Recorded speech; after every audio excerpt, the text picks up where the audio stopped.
जातस्य हि ध्रुवो मृत्यु ध्रुवं जन्म मृतस्य च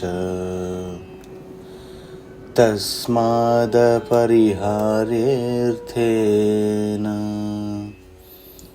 त्वं शोचितुमर्हसि। भगवान श्री कृष्ण कहते हैं कि जन्म लेने वाले की मृत्यु निश्चित है और मृत्यु अंत नहीं, क्योंकि मरने वाले का जन्म निश्चित है। इसलिए जो अटल है, अनिवार्य है, उसके विषय में हमें शोक नहीं करना चाहिए। जन्म और मृत्यु का चक्र एक के बाद एक घूमता रहता है। जीवन में अपने कर्मों के अनुसार ही जन्म लेना पड़ता है। कर्मों का एक चरण पूरा करने के बाद अगले चरण के लिए जन्म लेना पड़ता है।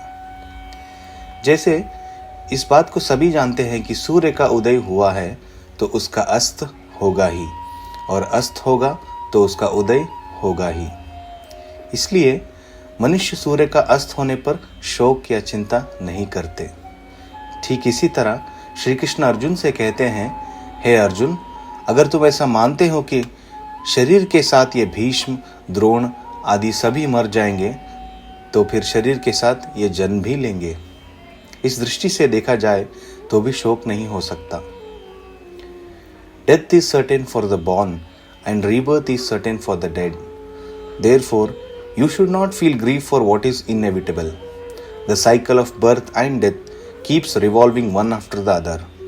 One has to take birth in life according to one's deeds.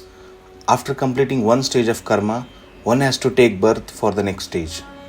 For example, everyone knows that if the sun rises, it will set, and if it sets, it will rise.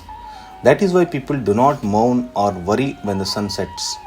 In the same way, Lord Sri Krishna explains Arjuna that if you believe Bhishma, Drona, Karna and all others die with the body, then they will also be born with the body. Therefore, there can be no mourning from this point of view also. Jai Shri Krishna.